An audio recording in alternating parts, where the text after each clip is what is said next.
to Neguse. Thank you so much, Subcommittee Chairwoman Rice, for allowing me to participate in today's hearing. Prior to COVID-19, the GEO-run detention center in Colorado was known for complaints regarding a variety of civil rights and medical violations. And these complaints are not unique to Colorado, as my colleague Representative Barragan just referenced. And unfortunately, poor conditions that already existed have only been exacerbated by the failure of ICE and private contractors to adequately respond to COVID-19. As governments around the world implemented lockdowns and other measures to slow the spread, the Trump administration took a different approach of continuously transferring detainees between facilities multiple times a week and sometimes daily. In recent weeks, my office has heard reports of dozens, potentially hundreds, of detainees being moved in and out of the Colorado facility with little to no notice to the individual being transferred or their family or their lawyer. So, Dr. Zoli, yes or no, will you commit today to providing at least 24 hours notice in advance to the families of a detainee and their lawyer upon notice of a transfer out of the Colorado facility? I don't know if I have that ability. Well, I guess what I would say, Dr. Zoli, is to the extent you have the ability, if ICE is informing you with enough time for you to provide that notice, will you do so? I would have to look into our ICE procedures and whether I'm allowed to do something of that nature. I guess what I would say, Dr. Zoli, is the notion that you'd be unable, and your facilities would be unable to provide a modicum level of notice to individuals who are being transferred in the dead of night to at least tell their families before that's done, to me, is a bare minimum requirement, and it's disappointing that you're unable to commit to that today. Could I? Another question I guess that I'll pose to you. We've also heard reports that some of these transfers could be in retaliation for speaking out against inhumane treatment or a lack of PPE, so the safe hygiene products.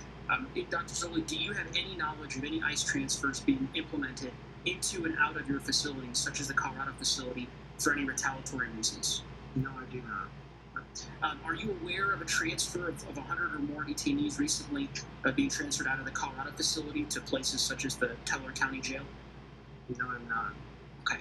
Well, if you'd be willing, I certainly would appreciate if you could direct your team at the Colorado facility to respond to our inquiries in that regard, as we've tried to obtain more information about these transfers.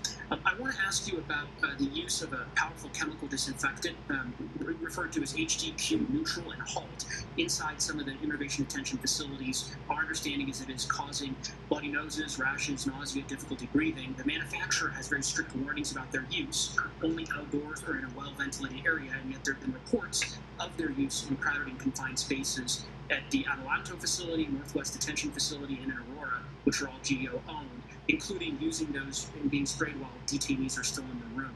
Can you commit today that GEO will immediately stop using those dangerous chemicals to the extent they're used not in line with manufacturer's instructions? No, I cannot. We've been using that cleaning product, which is registered with the Environmental Protection Agency and follows strict safety guidelines set by FDA. The HDQ neutral cleaning product has been used at the Adelanto facilities as well as other facilities for 9 years. The question, Dr. Never reported any adverse effects by anybody. The question, Dr. Zoli, the question, I'll reclaim my time. The question is not as to whether or not you will stop using the chemical, but making sure that it's being used in line with the manufacturer's instructions. That is all. Absolutely. I misunderstood your question. The last question I have for you is regarding performance-based national detention standards. As you know, the ICE performance-based standards say that detainees shall be shall be able to volunteer for work, but otherwise shall not be required to work. Has GEO ever used the threat of solitary confinement or segregation or other sanction to force individuals to clean and sanitize common areas? Detainees are required by ICE to keep their own personal areas clean. And that's a requirement by ICE. And I'm not asking about their personal areas, Dr. Zoli. I'm asking about common areas. But how about this? I'll rephrase it. Has GEO ever coerced immigration detainees into volunteering to perform work by threatening or imposing disciplinary segregation, administrative segregation, or solitary confinement, or any other kind of sanction? Absolutely not.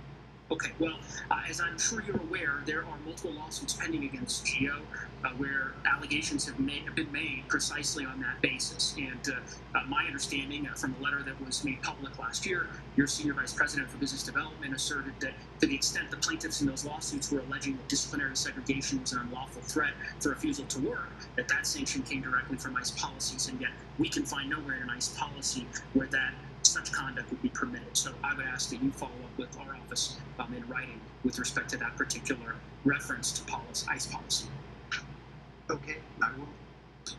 With that, I yield back, Madam Chair, and again, thank you for allowing me to participate. Thank you, Mr. Neguse.